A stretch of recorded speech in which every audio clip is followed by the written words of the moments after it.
पण एखादा महात्मा गाडीतनं उतरला म्हणजे माणसं जोडा सुद्धा काढू देत नाही. थांबा महाराज, पाया पडू द्या, जोडा आहे बाबा, असू द्या महाराज, जोडा काढू द्या, असू द्या. त्याच्या डोक्यावर जोडे, यांच्या जोड्यावर डोके. पाय आणि चरण मधला फरक लक्षात घ्या. चरण ज्याचं आचरण आहे त्याच्या पायाला चरण म्हणतात. चरण. एकदा सीता माता आणि रामचंद्र दोघं बसलेले आहे. लक्ष्मणजी कंदमूळ आणायला गेले. त्यावेळेला सीता माता आणि श्री रामचंद्र दोघांचा संवाद आहे. सीता माँ कहते प्रभु जी चरण मेरे अच्छे, नहीं देवी चरण मेरे अच्छे, मेरे चरण अच्छे, चरण मेरे अच्छे देवी, मेरे चरण अच्छे प्रभु, चरण मेरे अच्छे जानकी, चरण मेरे अच्छे प्रभु जी, चरण मेरे अच्छे. इतक्यात लक्ष्मणजी कंदमुळे घेऊन आले. लखन जी भैया, तुम्हारी भाभी बोलती है चरण मेरे अच्छे, मैं कहता हूं चरण मेरे अच्छे, और तू चरण सेवा करने वाला विरागी संत है, सही निर्णय देना, चरण किसके अच्छे हैं. लखन जी कहते भैया भाभी आप आपसी समझौता कर लो ना, हमें क्यों धर्म संकट में डालते हो. भैया को गुस्सा आएगा, नहीं तो भाभी को गुस्सा आएगा. नहीं लखन, तू विरागी संत, सही निर्णय देने वाला, बोल चरण किसके अच्छे हैं. मैं कहूं भैया, हाँ बोल. तेव्हा लक्ष्मणजीनं सीतामाईच्या चरणाकडे पाहलं, रामचंद्राच्या चरणाकडे बोट दाखवलं. बोट दाखवलं श्रीरामाच्या चरणाकडे, पाहलं सीतामाईच्या चरणाकडे, आणि मुखातून शब्द निघाले, ये चरण से ये चरण अच्छे है. सीतामाई खुश. शाबाश लखन, शाबाश शाबाश लखन. भाभी आप ज्यादा खुश मत होना, ये चरण से ये चरण अच्छे. भाभी मेरे भैया के चरण नहीं होते तो तुम्हारे चरण को कौन पूछता. कारण सेचे दोन्ही अर्थ होतात, पेक्षा आणि मुळे. सीतामाईनं अर्थ लावला ये चरण से ये चरण अच्छे है, म्हणजे लक्ष्मणजीला हे म्हणायचं आहे की वहिनीचे चरण दादाच्या चरणापेक्षा चांगले आहे, पेक्षा अर्थ लावला. पण लक्ष्मणाचा भाव आहे ये चरण से, या चरणामुळे ये चरण अच्छे. भाभी ये चरण से, अगर मेरे भैया के चरण नहीं होते भाभी तो तुम्हारे चरण का कौन पूछता. तो भैया खुश हो गए. शाबाश लखन. आप भी ज्यादा खुश मत होना भैया. क्यों? आपके चरण आचरण से अच्छे लगते भैया. अगर तुम्हारा आचरण नहीं होता तो तुम्हारे चरण को चरण कौन बोलता. तो गुरु के चरण, चरण संतों के चरण, चरण प्रभु के चरण, गुरु चरण सरोज रज निज मन मुकुर सुधारी. गुरु चरणाला वंदन, ब्राह्मणांना वंदन, संतांना वंदन. संतांना वंदन करताना संताला कापसाच्या फुलाची उपमा दिलेली आहे. साधू चरित शुभ चरित कपास, साधू चरित शुभ चरित कपास, साधू चरित शुभ चरित कपास, साधू चरित शुभ चरित कपास. रस बिसद गुणमय फल जासु, निरस बिसद गुणमय फल जासु, निरस बिसद गुणमय फल जासु, निरस बिसद गुणमय फल जासु. जो सही दुख परिच्छिद्र दुरावा, जो सही दुख परिच्छिद्र दुरावा, वंदनीय जहि जगर सपावा, वंदनीय जहि जग जस पावा. साधु चरित शुभ चरित कपासु, निरस बिसद गुणमय फल जासु,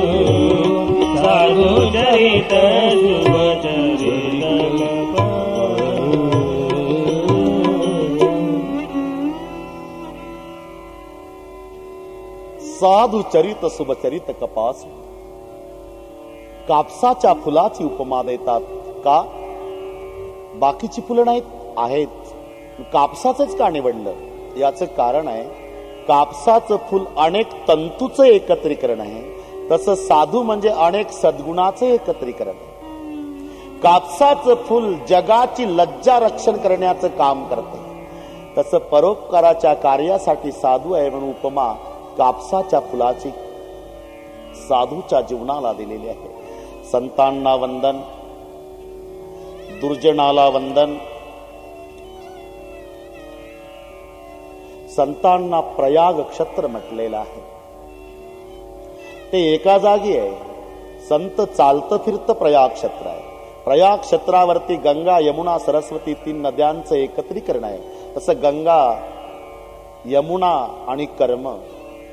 यमुना हे कर्म आहे, गंगा ही भक्ती आहे, सरस्वती ज्ञान आहे. ज्ञान, कर्म आणि भक्ती या तिन्हीमध्ये संतांचा हातखंड आहे म्हणून संत हे चालतं फिरतं प्रयाग क्षेत्र आहे. पुन्हा एक दोष आहे, त्या प्रयाग क्षेत्रामध्ये स्नान करणारे बगळे राजहंस होत नाही, पण संत रूपी फिरत्या प्रयाग क्षेत्रात स्नान करणारे बगळेही राजहंस होतात. बगळा म्हणजे बकाचे गावी घेपे क्षीर नीर सकळेही. ज्याला सार असार कळत नाही त्याला बगळा म्हणतात. राजहंसाच्या पुढे जर पाणी मिश्रित दूध ठेवलं तर राजहंस फक्त दूध सेवन करतो, पाणी तसंच राहू देतो. नारदजी चालत फिरत प्रयाग क्षेत्र आहे. वाल्या कोळी बगळ्या आहे, पण नारद रूपी चालत्या फिरत्या प्रयाग क्षेत्रात वाल्या रूपी बगळ्यानं स्नान केलं. पुढे बगळ्याचा राजहंस झाला म्हणजे वाल्याचा वाल्मिकी झाला. ही क्षमता संत रूपी फिरत्या प्रयाग क्षेत्रात. आणि म्हणून संतांना चालत फिरत प्रयाग क्षेत्र म्हटलेलं आहे. दुर्जनांनाही वंदन, राक्षसांना वंदन, समस्त सृष्टीला वंदन, दोन्ही कुटुंबाला वंदन. कौसल्या माईला प्रथम वंदन का? कोणी किती मोठा झाला तरी आपल्या मातेच्या पेक्षा मोठा होऊ शकत नाही, म्हणून रामचंद्र प्रभूच्या आधी वंदन कौसल्या माईला. बंधव कौसल्या दिसी प्राची, कौसल्या दिसी प्राची, बंधव कौसल्या दिसी प्राची, बंधव कौसल्या दिसी प्राची. वीरती जासु सकल जग साची, वीरती जासु सकल जग साची, वीरती जासु सकल जग साची, वीरती जासु सकल जग साची. प्रगटे हो रघुपति ससी चारु, प्रगटे हो रघुपति ससी चारु, प्रगटे हो रघुपति ससी चारु, प्रगटे हो रघुपति ससी चारु. विश्व सुखद खल कमल तुसारो, विश्व सुखद खल कमल तुसारो. बंधव कौसल्या दिसी प्राची, बंधव कौसल्या दिसी प्राची. रति जासु सकल जग साची, रति जासु सकल जग साची. बंधव कौसल्या दिसी प्राची, कीर्ती जासु सकल जगमाची. म्हणून सर्वात आधी वंदन मा कौसल्याला आहे. परमात्म्याला उदरात साठवण्याची क्षमता ज्या मातेत आहे. दशरथजीला वंदन, जनकजीला वंदन, कैकेयी मातेला वंदन, सुमित्रा मातेला वंदन, शरयू मातेला वंदन, मांडवी श्रुतकीर्ती उर्मिला सीता माईला वंदन. आता 4 बंधू मध्ये आधी वंदन कोणाला करावं प्रश्न पडला गोस्वामी तुलसीदासजींना. प्रथम पात्र निवडलं भरत. प्रणवौ प्रथम भरत के चरणा, जासु नेम व्रत जाय न बरणा. पहिलं वंदन भरतजीला आहे. भरत त्यागाचं प्रतीक आहे असं सांगतात. आता जर 14 वर्ष चित्रकूटावर दुग्ध पान आणि फलाहार करून जर श्रीराम जयरामचा जप केला तर 14 वर्षानं प्रभू दर्शन देतात. आता सुद्धा जर तुम्ही श्रीराम जयराम दुग्ध पान करून 14 वर्षे रात्रंदिवस जप केला आणि तुमच्या भाग्यानं प्रभू रामचंद्र प्रसन्न झाले आणि त्यांनी विचारलं बोलो क्या चाहिए, तर तुम्ही एवढंच म्हणायचं प्रभू धन दौलत काही नको. तुम्ही प्रसन्न झाला ना, मग या वडाच्या सावलीत बसा आणि मला भरताचं चरित्र सांगा.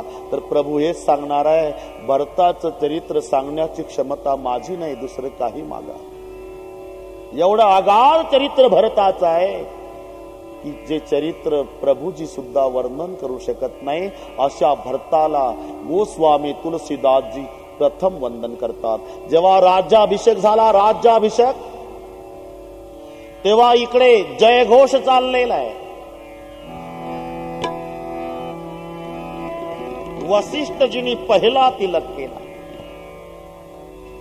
बोले राजा रामचंद्र भगवान की. आनंदाला पारावार नाही. 14 वर्षांनी राज्याभिषेक. त्याच वेळेला छत्र हातात धरलेला भरत सिंहासनाच्या मागे ढसा ढसा रडत आहे.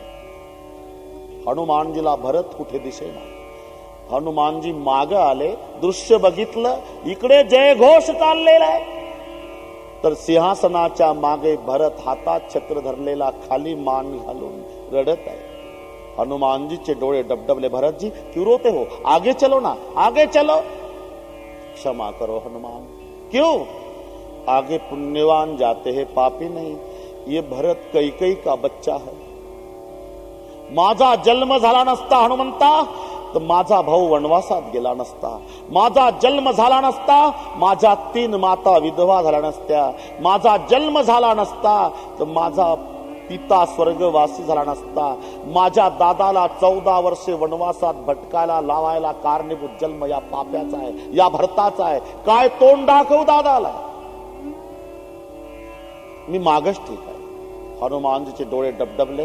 हनुमानजी पुढे येतात. प्रभुजी आप एक आदमी को भूल गए. कौन? भरतजी. काय काय? तुमच्या मागे उभा आहे, तुमच्या डोक्यावर छत्र धरले, खाली मान घातली, रडतोय सारखा. पुढे म्हटलं ते कैकई का बेटा है, पापी है. आगे पुण्यवान जा सकते, हनुमान पापी नहीं. हनुमंता भरताला मागच राहू दे. तुम्ही एवढा निर्दयी झाला देवा? नाही, निर्दयी नाही. माझा भरत मागच पाहिजे. का? मला हे सांग हनुमंता, सध्या माझा भरत काय करतो? अहो खाली मान घालून रडतोय देवा. तुमच्या डोक्यावर छत्र धरलेलं आहे. रडू दे, पण छत्र माझ्या डोक्यावर आहे ना. हो, मग मागच राहू दे. का? अरे माझ्या भरतासारख्या बंधूचं छत्र माझ्यावर आहे, म्हणून हा राम आज अयोध्येचा राजा होऊ शकला. एवढं अगाध प्रेम ज्या भरताचं रामचंद्रावर आहे. म्हणून सर्वांच्या आधी गोस्वामी तुलसीदासजी भरताला प्रणाम करतात. प्रणवऊ प्रथम भरत के चरण, रामचरण पंकज मन जासू, लुबदू मधुप युव तजई न पासू. आणि मग दुसऱ्यांदा वंदन लक्ष्मणजीला करतायत. बंद उलच मन पद जल जाता, शीतल सुभग भगत सुखदाता, रघुपति कीरति विमल पताका, दंड समान भयो जस जाका. एक एक शब्दाचं चिंतन करा. रामचंद्र प्रभू पताका आहे, लक्ष्मण दंड आहे. संख्यात्मक सुद्धा दिलेला आहे विशेषण. लक्ष्मणजीला 0 म्हटलेलं आहे. श्री रामचंद्रजीला 1चा अंक म्हटलेला आहे. भरताला कधी 9चा अंक म्हटलेला आहे. विशेषण शून्यात्मक विचार आलेला आहे. शून्यात संख्यात्मक विचार आलेला आहे. संख्यात्मक विचार 9 0 1. काहींनी तुलसीदासजींना विचारलं, गोस्वामीजी कितना त्याग किया लखन लाल ने, नारी का त्याग, निद्रा का त्याग, भोजन का त्याग, राज्य का त्याग, उस लखन को आप 0 कहते हो? तुलसी जी बोले, भाई मैं सोच समझकर लखन को 0 कहता हूं. क्यों? अरे आपको पता नहीं भाई 0 में क्या ताकत होती है. क्या ताकत? अरे 0 जिसके पास खड़ा रहता है ना, उसको 10 पट कर डालता. शून्य ज्याच्या शेजारी उभं राहतं त्याला 10 पट करतं. एकच्या जवळ शून्य थांबलं 10, पुन्हा शून्य थांबलं 100, पुन्हा शून्य थांबलं 1000, पुन्हा शून्य थांबलं 10,000. शून्य जिसके पास खड़ा रहता है उसको 10 पट कर डालता है. रामचंद्र 1चा अंक आहे, लक्ष्मण 0 आहे. रामाची कीर्ती 10 पट जगात पसरली, याला कारण लखन 0 आहे. शून्य जिसके पास खड़ा रहता उसको 10 पट कर डालता. रामचंद्र पताका आहे, लक्ष्मण दंड आहे. पताकाशिवाय दंडाला आणि दंडाशिवाय पताकाला महत्व नाही. पताक जर खाली टाकून दिली सामान्य फडका आहे, दंड नुसता उभा केला तर ती काठी आहे, अहंकार आहे. पण दंडाला जेव्हा पताक लागल्या जाते तेव्हा त्याचं नाव झेंडा आहे. पताकीशिवाय दंडन, दंडाशिवाय पताक दोघालाही महत्व नाही. नुसता दंड उभा करा तर ते अहंकार झाला. पताक खाली टाकून द्या, सामान्य फडकं झालं. तीच पताक दंडाला लावा तर दंड निरहंकारी तत्व झालं का? दंड दंडासाठी उभा नाही, पताकासाठी उभा आहे, निरहंकार झाला. दंड लक्ष्मण आहे, पताक श्रीराम आहे. श्रीरामाची कीर्ती पताका उंच झळकवायचं काम जन्मभर लक्ष्मण रूपी दंडाने केलेलं आहे, म्हणून लक्ष्मणजीला वंदन. पुन्हा लक्ष्मणाचं नाव लक्ष्मण आहे. लक्ष्मण शब्दात अर्थ आहे लक्ष्मण यस्य सहा इति लक्ष्मणः. लक्ष्याच्या ठाई ज्याचं मन त्याला म्हणतात लक्ष्मण. बरीच माणसं शंका घेतात, शबरीच्या आश्रमामध्ये प्रभूने आग्रह केला तरी लक्ष्मणानं बोरं खाल्ली नाही. का खाल्ली नाही? तो भक्षमन नाही, लक्ष्मण आहे. भक्षमन असता तर एकट्यानंच बोरं खाल्ली असती. तो लक्ष्मण आहे. लक्ष्मणाला माहिती आहे माझं लक्ष्य इंद्रजित आहे. 14 वर्षे जो निराहार राहणार आहे त्याच्याच हातून इंद्रजित मरणार आहे. आता दादाच्या आग्रहाने 4 जरी बोरं खाल्ली तरी माझ्या निराहार व्रताला बाध येईल. परिणाम लक्ष्मणाच्या हातून इंद्रजित मरणार नाही. काही झालं तरी माझ्या हातून इंद्रजित मारल्या गेला पाहिजे. लक्ष्याच्या ठिकाणी ज्याचं मन असतं त्याला लक्ष्मण म्हटलं जातं. अशा लक्ष्मणाला वंदन. पुढे शत्रुघ्नजीला वंदन आहे. शत्रुघ्न जो शत्रूचा नाश करतो. घ्न हंती शब्दाचा अर्थ आहे नाश करणे. पण इथे शंका आहे. रामचंद्र प्रभु ने रावण को मारा, इंद्रजीत को लखन लाल ने मारा, पण कुठं शत्रुघ्नानं वीर मारल्याचं ऐकिवात नाही. त्याला शत्रुघ्ना का म्हणतात? अरे बाबा, तुलसी जी कहते भाई वो तो बाहर के दुश्मन थे, बाहर के रावण, कुंभकर्ण और इंद्रजीत. घर का दुश्मन तो मंथरा है और मंथरा पर प्रहार करने वाला अयोध्या में एक ही वीर है जिसका नाम शत्रुघ्न है. मंथराच्या कमरड्यात लाद घालण्याची ताकद अयोध्येतल्या एकाच वीरात होती, त्याचं नाव शत्रुघ्न. कोण आहे मंथरा? मंथरा लोभ आहे आणि लोभावर लात मारणारा एकच वीर आहे, शत्रुघ्न. लोभाचा कधी पूर्ण विराम नाही. काम पूर्ण होऊ शकतो, क्रोध पूर्ण होऊ शकतो, लोभ पूर्ण होत नाही. आणि पूर्ण जर झाला तर त्याला लोभ कोण म्हणेल? एक भिकारी भीख मागत होता. नारदाला दया आली. क्या करते हो? भीख मांगकर पेट भरता हूं महाराज. मैं चिट्ठी लिखकर देता हूं, जाओ कुबेर के पास. नारदाने चिठ्ठी लिहून दिली. तो भिकारी चिठ्ठी घेऊन कुबेराकडे आला. कुबेरानं सकाळी 9 वाजता त्या भिकाऱ्याच्या भांड्यात धन वतायला सुरुवात केली. 1 लिटर पाणी बसल एवढंच भांड होतं. धन वतायला प्रारंभ केला. दुपारचे 12 वाजले तरी भांड भरेना. कुबेर चकित झाले की 1 लिटर पाणी बसेल एवढं भांड आहे. मी धनाचा मालक कुबेर धन ओततो तरी भांड भरत नाही. म्हणून 12 वाजता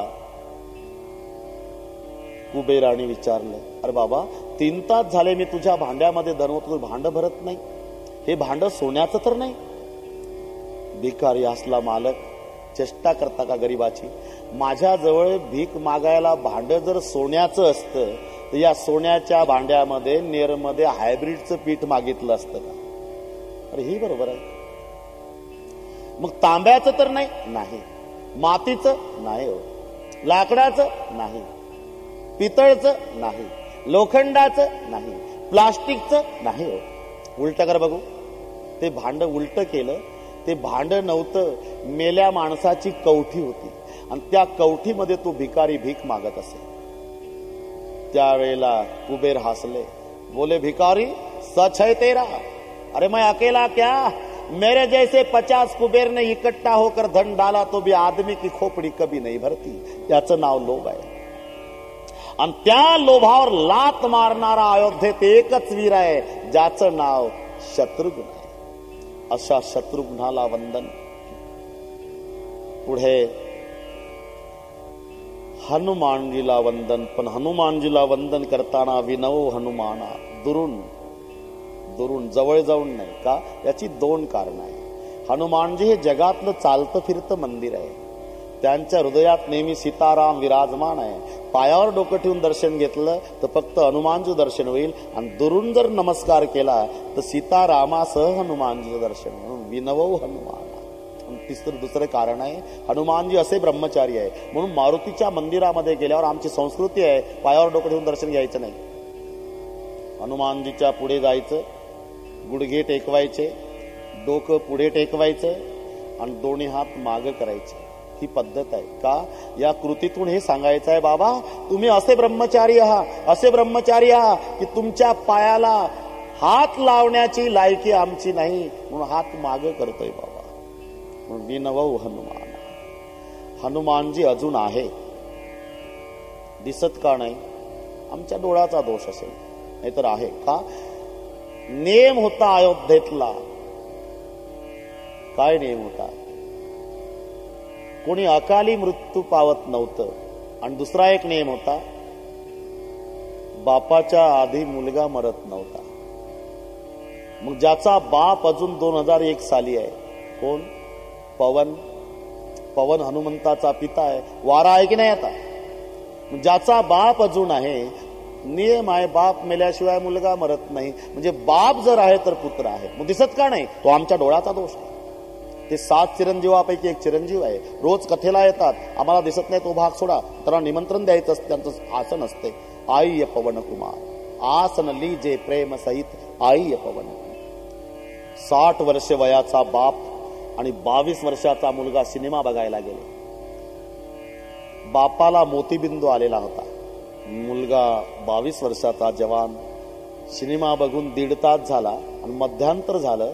ते मध्यांतरला बाहेर निघू लागली माणसं, तेव्हा बाप खवळला मुलावर, का रे 1.5 तासापासून आणून बसवलं? कधी सुरू होतो सिनेमा? बाबा सुरू होऊन 1.5 तास झाला. 1.5 तास झाला, मला कसा दिसत नाही? आता याला मोतीबिंदू आला. याच्यात काय सिनेमाचा दोष आहे?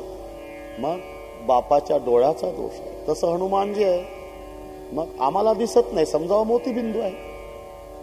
ते आहेच. विनव हनुमान. हनुमानजीला विनवणी करतायत, हनुमानजीला प्रणाम करतात. पुढे सुग्रीवजीला वंदन, निशाचरांना वंदन, जामवंतजीला वंदन, सीता मातेला वंदन, रामचंद्राला वंदन, राम नामाला वंदन, सगुण निर्गुण दोन्ही रूपाला वंदन. सगुण निर्गुण नाही कछु भेदा, दोन्ही एक आहे. आमच्या वारकरी संप्रदायामध्ये तुझं सगुण म्हणू की निर्गुण रे, सगुण निर्गुण एकू गोविंद रे. काही सगुणाला मानतात ते निर्गुणाची उपेक्षा करतात, काही निर्गुणाला मानतात सगुणाची उपेक्षा करतात. नव्हे, दोन्ही एक आहे. कबीरजी एक सुंदर दृष्टांत देतात. कबीरा कुआ एक है पनिहारी अनेक, बर्तन सबके न्यारे है लेकिन पाणी सब में एक. विहीर एक आहे, पाणी काढणाऱ्या महिला अनेक आहे, प्रत्येकीच्या भांड्यातलं पाणी मात्र एक आहे. महिला अनेक असू द्या. कबीरा कुआ एक है पनिहारी अनेक, बर्तन सबके न्यारे है लेकिन पाणी सब में एक. किंवा एकदा पुण्याचे व्यापारी नागपूरला आले तूप खरेदीसाठी. तुपाची खरेदी केली, ट्रक मध्ये तुपाचे डबे भरले, पॅक केला ट्रक आणि ट्रक मध्ये बसून निघाले. पुण्याला दुपारी 3:30 वाजता ट्रक पोहोचली. आणि जेव्हा पारे कसं काय माल, 2 डबे काढले, त्याच्यात बघितलं, पुण्याच्या व्यापाऱ्यांनी घाबरले. का? शेंगादाणा तेल. अरे पैसे तुपाचे घेतले आणि शेंगदाणा तेल, त्याला ठेवा डबे. त्याच ट्रक मध्ये बसले. 4 वाजता तिथून निघाले. पहाटे 3:45 नागपूरला ट्रक आणले. व्यापाऱ्याच्या दारात आणून उभी केली. उठा, 4:45 व्यापाऱ्यांना उठवलं. नागपूरचे व्यापारी उठले. का काय झालं? काय झालं? असेच पैसे मागून घ्या ना. तुपाचे पैसे घेता आणि शेंगदाणा तेल देता. नाही हो, 3 पिढ्या व्यवसाय चाललाय आमचा. असंच केलं असेल 3 पिढ्या. आम्ही वापस आणला माल. अहो नाही, वापस आणला म्हणतो. शेंगदाणा तेला डब्यात. बरं काढ डबे. जे डबे काल पुण्याला उघडले होते ते डबे उतरवले त्या डब्यामध्ये. आणि जेव्हा डबे उघडले आणि बघितलं तेव्हा पुण्याचे व्यापारी बोले नाच. अहो काय झालं? अहो याच डब्यात ना. काय? शेंगदाणा तेल होतं. आता तूप दिसतंय हो. हेच डबे आहेत ना? हेच डबे हो. काय झालं? अहो पुण्याला शेंगदाणा तेल होतं, इथे तूप दिसतंय. आता नागपूरच्या व्यापाऱ्यांच्या लक्षात आलं. आम्हाला हे सांगा, पुण्याला ट्रक किती वाजता पोहोचली? दुपारी 3:30ला. आता नागपूरला किती वाजता आली? पहाटे 3:45ला. मग बरोबर आहे का? इकडून तापत गेलं, तिथं वितळलं, तिथं दिसतं तुम्हाला शेंगदाणा तेल. आता तिकडनं आणलं, इकडे गारठलं, आता दिसतंय तूप. कशाला हेलपाटे घालता? तिकडे शेंगदाणा आणि इकडे तूप. अरे दोन्ही एकच आहे. सगुण निर्गुण नाही कचू भेटा. दोन्ही एक आहे. म्हणून सगुण निर्गुण दोन्ही रूपाला वंदन करतात. वंदन करीत करीत तुलसीदासजींचा नेम आहे, सादर शिवई बस बिनु सतसंग न हरि कथा. सादर शिवई नायब माथा बरणव विशद राम गुण गाथा. म्हणून क्षत्र प्रयाग आहे. बिनु सतसंग न हरि कथा. आणि प्रयाग क्षेत्रामध्ये भारद्वाजजी नावाचे महात्म्य आहे. आणि भारद्वाजजीचं वर्णन करताना हे गोस्वामीदास तुलसीदासजींचे शब्द आहेत. भारद्वाज मुनी बसहि प्रयाग, भारद्वाज मुनी बसहि प्रयाग, तिन्हि राम पद अति अनुराग. सिया राम जय राम, राम सिया राम जय जय राम. तापस समदम दया निधाना, परमारथ पद परम सुजाना. राम सिया राम जय जय राम, राम सिया राम जय जय राम जय जय राम. भारद्वाज मुनी बसई प्रयागा, तिन्ही राम पद अति अनुरागा. तापस सम दम दया निधाना. विरोधाभास आहे. तपस्वी आहे पण शांत आहे, दमन करणारे आहे पण दयाळू आहे. वास्तविक तपस्वी आणि शांत, दमन आणि दया या 2 गोष्टी एकत्रित येत नाही. जिथे तप आहे तिथे शांती नाही. करिता तपे काम क्रोध खवडती. पण भारद्वाजीचं विशेष आहे, तपस्वी असून शांत आहे. तुम्ही पहा, एकादशी करणाऱ्याला सुद्धा विचारा तुम्ही. आता आम्ही करतोच, पण एकादशीच्या दिवशी एकादशी करणाऱ्याला विचारा, महाराज ओ बुवा काय कांद्याची भजी लय जोरात झाली, तुला माहिती का एकादशी आहे? असं खवळून बोलतो का? जिथे तप आहे तिथे शांती नाही. एखादा तपस्वी गावात आला म्हणजे, है क्या कोई इस बस्ती में साधू को सिरापुरी खिलाने वाला? लोक म्हणतात, दिवसभर नांगरट करून हायब्रिडची भाकरी मिळत नाही रे साधू, तू शिरापुरी मागतो. कोणी लक्ष देत नाही साधूकडे. तेव्हा साधू सायंकाळी गावाला शिव्या देतो. आप पता लगा है चंदन चंदन तो घिस गए रह गए नीम के खोड, दाते दाते तो मर गए रह गए चपाती चोर.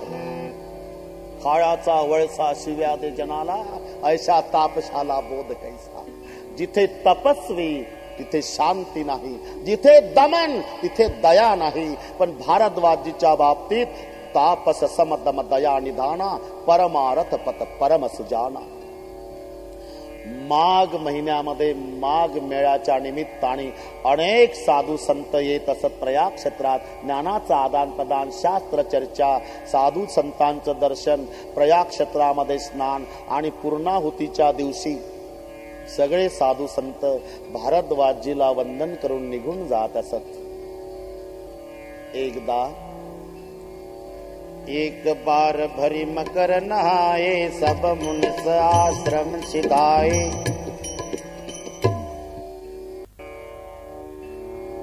एकदा एक बार भरी मकर नहाए, सब मुनिस आश्रम सिधाए. अनेक साधू संत आले. पूर्णाहुती आणि पूर्णाहुतीच्या दिवशी सर्व साधू संत जायच्या वेळेला भारद्वाजीकडे येतात. भारद्वाजीला नमस्कार करून निघून जातात. अशा अनेक संतांपैकी एक संत आले. त्यांचं नाव याज्ञवल्क्य आहे. जाग बलिक मुनी परम विवेकी, भरद्वाज राखे पद टेकी. याज्ञवल्क्यजीला बघितलं. भारद्वाजी आसनावर उठले. याज्ञवल्क्यजीला आसनावरती बसवलं. करी पूजा मुनी सुजसु बखाणी, बोले अति पुनित मधुबाणी.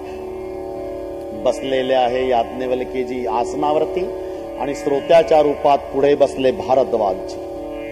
आणि भारद्वाजीनं अतिविनयानं याज्ञवल्क्यजीला हा महत्वपूर्ण प्रश्न विचारला. महाराज, नाथ एक संशय बड़ मोरे, नाथ एक संशय बड़ मोरे, नाथ एक संशय बड़ मोरे, नाथ एक संशय बड़ मोरे, नाथ एक संशय बड़ मोरे, नाथ एक संशय बड़ मोरे, नाथ एक संशय बड़ मोरे, नाथ एक संशय बड़ मोरे.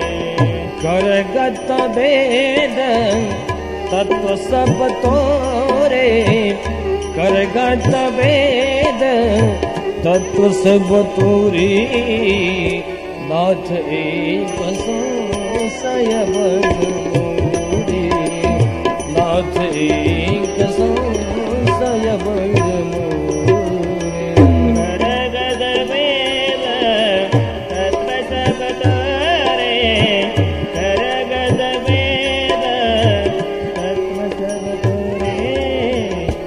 नाथ एक संशय बड़ मोरे, नाथ एक संशय बड़ मोरे. कहत समोहे लागत भय लाजा, जो न कहूँ बड़ होई अकाजा.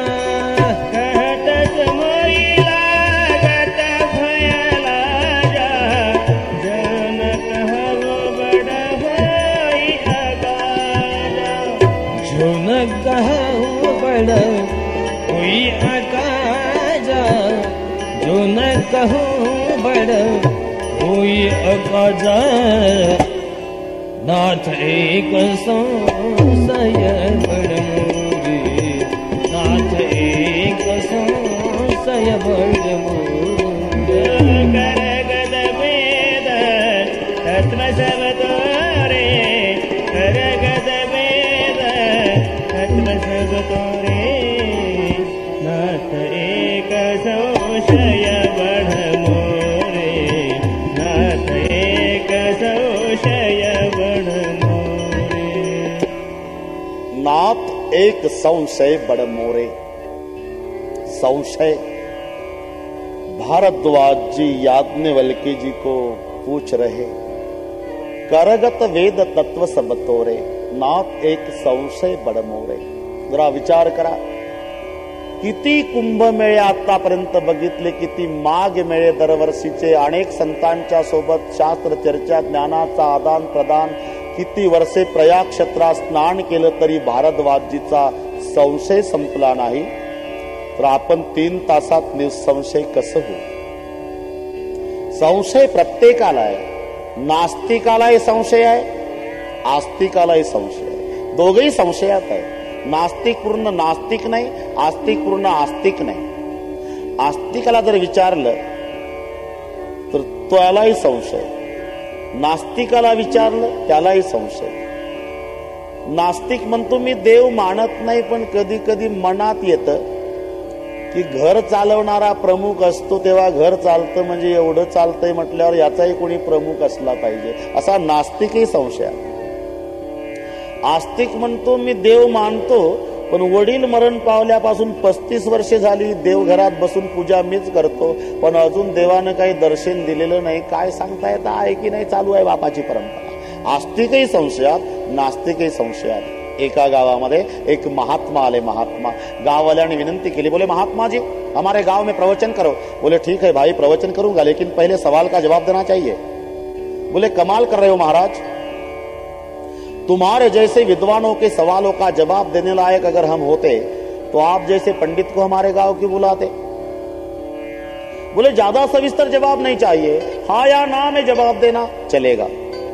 दुसऱ्या दिवशी मोठा मंडप, स्टेजवरती महाराज बसले, पुढे समाज बसलेला आहे. पूछो, प्रवचन करो महाराज और सवाल पूछो. हाँ पहले सवाल का जवाब दो. पूछो महाराज, दुनिया में भगवान है? सच कहते हो या मुझे राजी करने के लिए बोल रहे? दूसरी बार मैं पूछ रहा हूं, दुनिया में भगवान है? मैं तीसरी बार पूछ रहा हूं, दुनिया में भगवान है? इतकं ऐकलं मग साधू महाराज स्टेजवरून खाली उतरले आणि डांबरीनं चालले रस्त्यात. लोक म्हणले का रे काय डोक्यात फरक आहे का या बुवाची, बिगर प्रवचनता चालला. विचारू तरी, अहो काय झालं महाराज, का चाललाय तुम्ही? अरे सगळे गावचं गाव देव आहे म्हणतो बाबा, अशा चांगल्या गावात प्रवचन करणं म्हणजे भर पावसात मोठ धरणच की नाही. लोक म्हणले चुकलं रे आपलं, आपण नाही म्हणायला पाहिजे होतं, म्हणजे महाराजांनी प्रवचन केलं असतं. म्हणजे बिघडलं काय, पुन्हा एक दिवस ठेवा, उद्या थांबा महाराज. थांबतो बाबा. थांबले महाराज. दुसऱ्या दिवशी पुन्हा स्टेजवर माणसं पुढे बसलेली आहे. सगळ्या निर्णय घेतला, खबरदार कोणी देव आहे म्हटलं तर सगळे तयारीत आहे. प्रवचन करो महाराज, सवाल का जवाब दो. पूछो महाराज, दुनिया में भगवान है? नहीं है. अरे कल तो पूरी पब्लिक है बोलती थी. बोले जानकारी नहीं थी महाराज, कोई 55 साल 60 साल 70 साल 90 साल जिया है लेकिन भगवान को देखा नहीं, इसका मतलब यही होता है कि दुनिया में भगवान नहीं है. मैं दूसरी बार पूछ रहा हूं, दुनिया में भगवान है? नहीं है. मैं तीसरी बार पूछता हूं, दुनिया में भगवान है? नहीं है. महाराज स्टेजवरून उतरले खाली, पुन्हा चालले. लोक म्हणले जाऊ द्या रे, त्या काय साधूच्या नाद लागता रे, का डोक्यात फरक आहे त्याच्या, काय येतं जात त्याला. बदाम खातं, शिरा खातं, काजू खातं, मनुका खातं, केळी सफरचंद खातं, बिगर प्रवचन तर जात. लोक म्हणले पण विचारू तरी का चाललेत म्हणून. भाऊ काय चाललंय महाराज, काय झालं काय? अरे मी बघितलं बाबा, सगळे गावचं गाव देव नाही म्हणतं, अशा नास्तिकांच्या गावात प्रवचन करायचंच कशाला. शाबास रे साधू, चांगला आहे महाराज. काल आहे म्हटलं तर चांगल्या गावात प्रवचन करायचं कशाला, आणि आज देव नाही म्हटलं तर वाईट गावात प्रवचन करायचं कशाला. मग तुम्ही तर एकही दिवस प्रवचन करू शकत नाही. त्यात काही लोक हुशार होते, म्हणजे एक दिवस ठेवता का महाराज? अजून ठेवा. थांबा महाराज उद्या. चालेल. गावकऱ्यांनी मिटिंग घेतली, म्हणजे उद्या 2 पार्ट्या करा, एकाच मंडपात पण 2 पार्ट्या. आहे वाले उजव्या भागाला, नाही वाले डाव्या भागाला. जेव्हा महाराज विचारतील दुनिया में भगवान है, तो एकाच वेळेला सर्वांनी उत्तर द्यायचं, है नाही है नाही है. बघू बुवा कुठे जातो. इतकं सुपीक डोकं चालवलं गावकऱ्यांनी. महाराजांना स्टेजवर आणलं. स्टेजवर बसले महाराज. 2 पार्ट्या बसल्या समाजामध्ये, आणि महाराजांना सांगितलं प्रवचन करो महाराज, सवाल का जवाब दो. पूछो महाराज, दुनिया में भगवान है? नहीं है नहीं है नहीं है. याच गोंधळात महाराज स्टेजून उतरले, रस्त्याने निघाले. लोक म्हणले जाऊ द्या, पक्क पागल आहे, त्याला काही येत नाही काही नाही, नुसतं नाटक करतय, जाऊ द्या. म्हणले जाऊ द्या खरं आहे, पण 3 दिवस बदामचा शिरा खाल्ला. आपण पहिलं विचारू का चाललाय. थांबा महाराज, आज काय झालं. आज मी निरीक्षण केलं, तुमच्या गावातले अर्धे माणसं देव आहे म्हणणारे आहे आणि अर्धे माणसं देव नाही म्हणणारे आहे. हो बरोबर आहे. प्रवचन का करीत नाही. काय गरज आहे. कारण अरे अर्धे नाही म्हणणारे आहे, अर्धे आहे म्हणणारे आहे.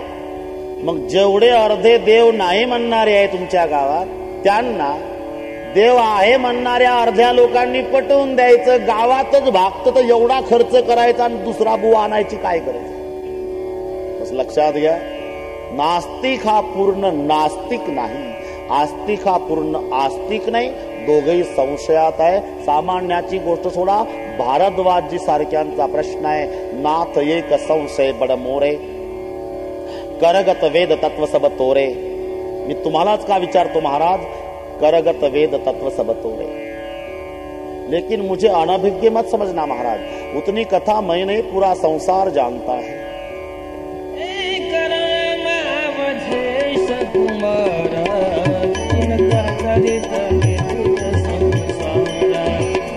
कर चरित विदित संसार, दिनकर चरित विदित संसार, दिनकर चरित विदित संसार. नारी विरह दुख लहे अपार, हरिहु शरण रावण मारा, हरिहु शरण रावण मारा.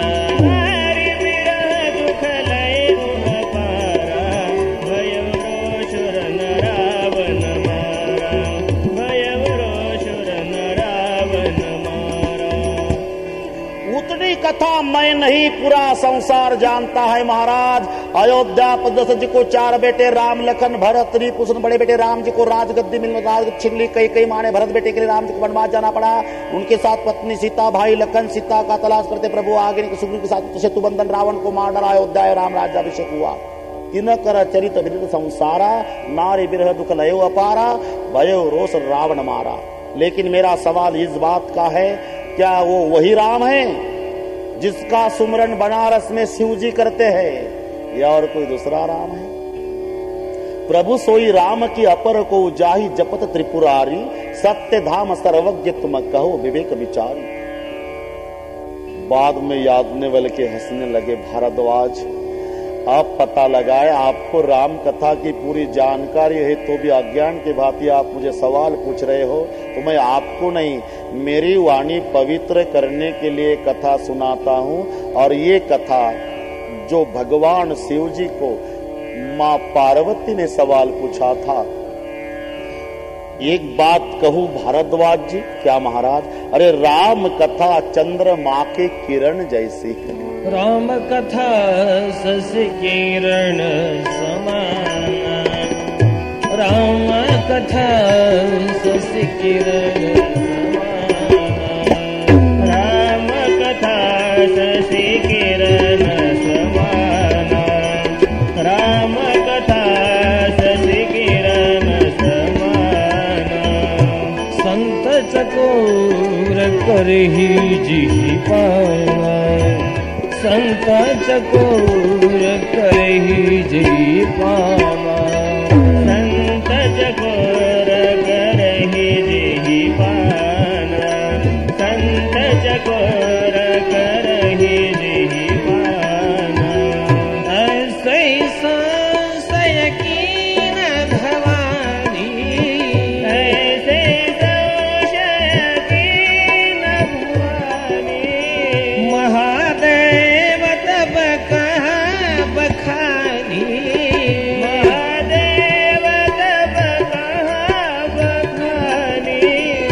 राम कथा शशि किरण समाना, संत चकोर करहि पाना. राम कथा शशि किरण समाना. भारद्वाज जी, राम कथा चंद्रमा के किरण जैसी है. वास्तविक सूर्यवंशाची कथा आहे. सूर्यवंशाच्या कथेला उपमा सूर्याची न देता चंद्र किरणाची का? चंद्राची सुद्धा उपमा नाही, चंद्र किरणाची आहे. सूर्याची उपमा नाही. सूर्याची का नाही? तर सूर्याच्या बाबतीत प्रिय अप्रिय भाव आहे. भविष्य काळामध्ये वाङ्मयावरती आक्षेप येऊ नये म्हणून निर्दोष पद्धतीचं वाङ्मय साधू संतांचं असतं. नाहीतर रेड्याच्या मुखातून वेद बोलवला हे प्रमाण आधी झालेलं होतं. रेड्या मुखे वेद बोलविला, गर्व द्विजांचा हरविला, शांती रूप प्रगटला ज्ञानोबा माझा. रेड्याच्या मुखातून वेद बोलवला अशा पद्धतीची प्रमाण संत वाङ्मयात असताना पुन्हा निळोबा रायाला मैसी पुत्रा मुखे बोलवणे श्रुती असं लिहिण्याची गरज काय? तर भविष्य काळाच्या समाजाची भीती. का? भविष्य काळामध्ये समाज आक्षेप घेतील. तुम्हाला काय वाटतं? रेडे म्हणजे जनावर नाही. रेडे आडनावाचे कोणी ग्रहस्थ असावेत आणि त्याच्या मुखातून ज्ञानोबानं वेद बोलवला असावा. काढा तंबाखू असं कोणी उष्ण्या तंबाखूला उष्णा चुना म्हणून रोडच्या काठाला आक्षेप घेईल आणि म्हणून संतांना लिहावं लागला रे आडनावाचे रेडे नाही, मैसी पुत्रा मुखे, म्हशीच्या पुत्राच्या मुखातून. म्हणून सूर्याची उपमा द्यावी तर प्रिय अप्रिय भाव आहे. सूर्याचं ऊन थंडीच्या दिवसामध्ये हवंसं वाटतं सकाळी, तर उन्हाळ्याच्या दिवसात दुपारी 2 वाजता नकोसं होतं. म्हणून उपमा सूर्याची द्यावी तर प्रिय अप्रिय भाव. थंडीमध्ये ऊन बरं वाटतं, उन्हाळ्यात ऊन बरं वाटत नाही. तसं रामायण श्रावण महिन्यात गोड वाटतं, भाद्रपदात डोकं उठतं, ही भानगड नाही. म्हणून उपमा सूर्याची नाही. चंद्राची उपमा का नाही? तर चंद्राला काळा डाग आहे. चंद्राची उपमा द्यावी तर भविष्य काळातली लोक आक्षेप घेतील. बरोबर आहे ना? चंद्राला काळा डाग आहे ना, तसं रामचरित्राला सुद्धा कुठेतरी कलंक असावा असाही कोणी आक्षेप घेऊ नये. म्हणून चंद्राची उपमा नाही, चंद्र किरणाची उपमा आहे. रामकथा शशी किरण समाना, संत चकोर करही जहिपाना. रामकथा चंद्राचं किरण आहे आणि ऐकणारे संत चकोर आहे. आणि असाच संवाद ऐसे संशय कीन भवानी. भारद्वाजजी, जसा तुम्ही संशय घेतला ना तसाच एकदा संशय भवानी मातेनं महादेवाला विचारलेला होता. आणि महादेव तब कहा भकानी, कहो सोमती अनुहारी अब उमा शंभु संवाद. भयउ समय जय हेतु ते सुनु मुनि मिटई विषाद.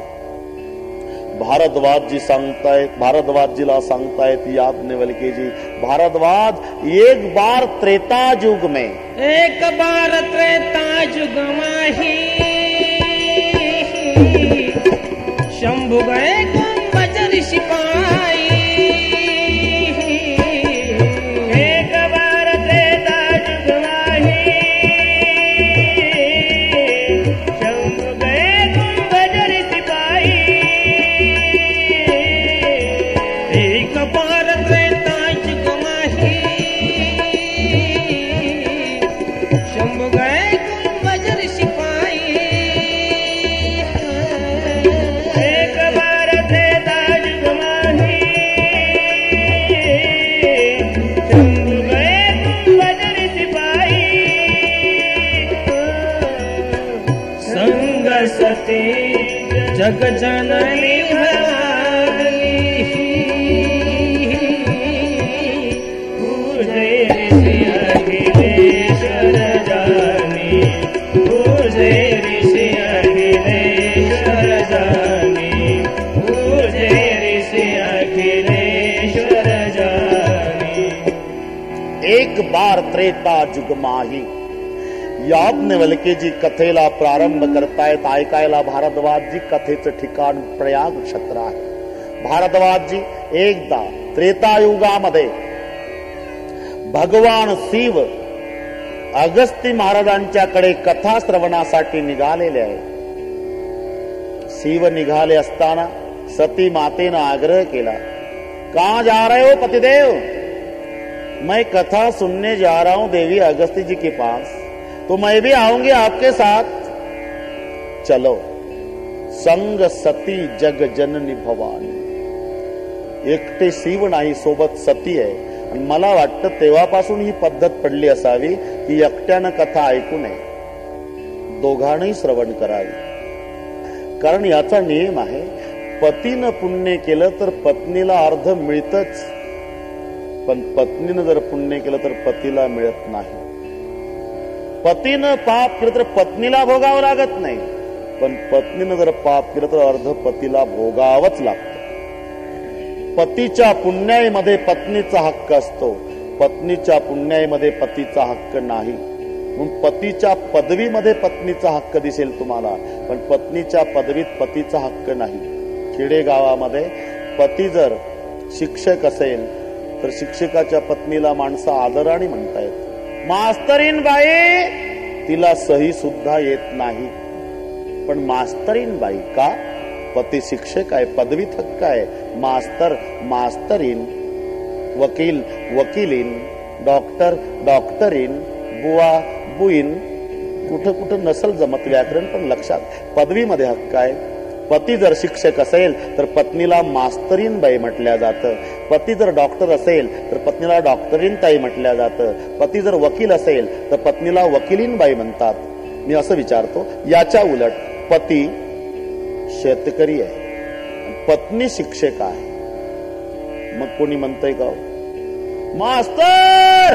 तुला काय डोकं फिरलं का रे? मी चाललो नांगराला, मला मास्तर म्हणता का? हिच्या पदवीत याचा हक्क नाही. पत्नीनं पती करता त्याग केलेला आहे. तुम्ही संशोधन करा, एकही शब्द सोबत आणला नाही माहेरचा. माहेरला असते तेव्हा कुमारी पुढे बापाचं नाव, आपल्या नावापुढे त्याच्या पुढे बापाचं आडनाव, मग गाव बापाचं, पोस्ट बापा, तालुका बापाचा, जिल्हा बापाचा. लग्न झाल्यावर एक अक्षर सोबत आणत. कुमारीच्या ठिकाणी मग सौभाग्यवती, मग सासरचं नाव पुढे, पतीचं नाव, मग पतीचं आडनाव, गाव, पतीचं पोस्ट, पतीचा तालुका, पतीचा जिल्हा, पतीचा तेवढं सोडलं, एवढं स्वीकारलं. म्हणून याच्या पदवीत हिचा हक्क आहे, याच्या पुण्याईत हिचा हक्क आहे, हिच्या पुण्याईत त्याचा हक्क नाही. हे नसल पटत तुम्हाला तर सत्यनारायण जेव्हा करतो एकटा घरमालक सगळा त्रास काढतो, एकटा ब्राह्मण बुवाला निमंत्रण देतो, भजनी मंडळाला निमंत्रण देतो, कीर्तनकाराची तारीख घेतो, ऑफसेट वरती पत्रिका छापतो, मातीच्या तेलाच्या फटफटीवर अख्ख्या तालुकाभर पत्रिका वाटतो, मग मंडप डेकोरेशन ठरवून घेतो. एक दिवस ट्रॅक्टरला ट्रॉली जोडतं, मग ट्रॅक्टर घेऊन तालुक्याला जातं. मग तालुक्याला गेल्यावर मग रवा साखरेचं पोतं, डालड्याचे डबे, शेंगदाणा तेल, गोडे तेल, लोणकडे तूप, तांदूळ, लोखंडी चूल, सरपण, सगळ्या बाजार करून येतं. एक महिना एकटं त्रास काढतं. जेव्हा तयारी होते सत्यनारायणाच्या पूजेची, सगळे पाहुणे मंडळी आलेले, जेव्हा सत्यनारायणाची पूजे पूर्णत्वास आलेली असते त्यावेळेला ब्राह्मण बुवा म्हणत असतात, मम आत्मना सकल शास्त्र पुराणोक्त प्राप्यर्थम शांत्यर्थम तुष्ट्यर्थम म्हणा. प्राप्यर्थम अप्राप्य लक्ष्मी, प्राप्यर्थम प्राप्य लक्ष्मी, चिरकाल संरक्षणार्थम अस्माकं सकल कुटुंबानां द्विपद चतुष्पद सहितानां क्षम स्थैर्य आयु आरोग्य धन समृद्धी य जन्मणी जन्मणी जन्मणी जन्मजन्मांतरेषु इत्याद लक्ष जातं ब्राह्मण बुवाचं. ओ मावशी, कशा काय बसल्या? मग हाताला हात लावा. झालं, तिनं हाताला हात लावला की अर्ध पुण्य गेलं. हे एकटं फिरलं मातीच्या तेलाच्या फटफटीवर एक महिना, पण हात लावल्याबरोबर अर्ध पुण्य गेलं. आणि म्हणून लक्षात ठेवा, रामायणाला येताना पती जर कथेला आला, पत्नी सिनेमा बघायला गेली तर होतं काय, तिचं थिएटर मधलं अर्ध पाप याच्या डोक्यावर इथं येतं आणि याचं रामायणातलं अर्ध पुण्य थिएटर मध्ये जातं.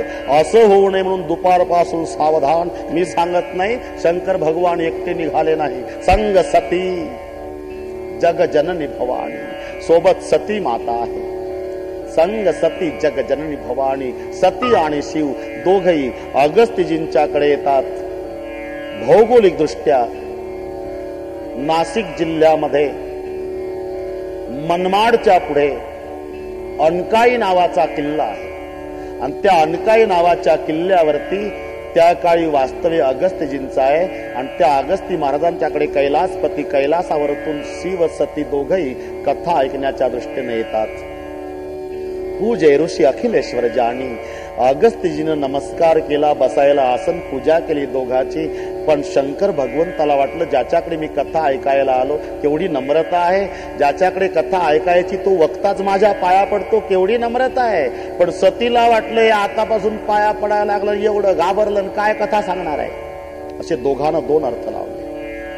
कारण कृती एक असली ना तरी अर्थ लावण्याचं स्वातंत्र्य प्रत्येकाला वेगवेगळे असू शकतं. जसं आम्रवृक्षाच्या छायेमध्ये तिघ मित्र बसलेले आहे. त्यात एक ब्राह्मण आहे, एक पहलवान आहे, एक भाजीपाल्याचा व्यापार करणारा व्यापारी आहे. दुपारची वेळ आहे, काहीतरी पाखरं कुजबूज करत होती. त्यावेळेला ब्राह्मण बुवा म्हणतायत त्या दोन मित्रांना, का रे पाखरं भजन करतात रे देवाचं आणि तुम्ही नुसत्या गप्पा मारता, भजन करा.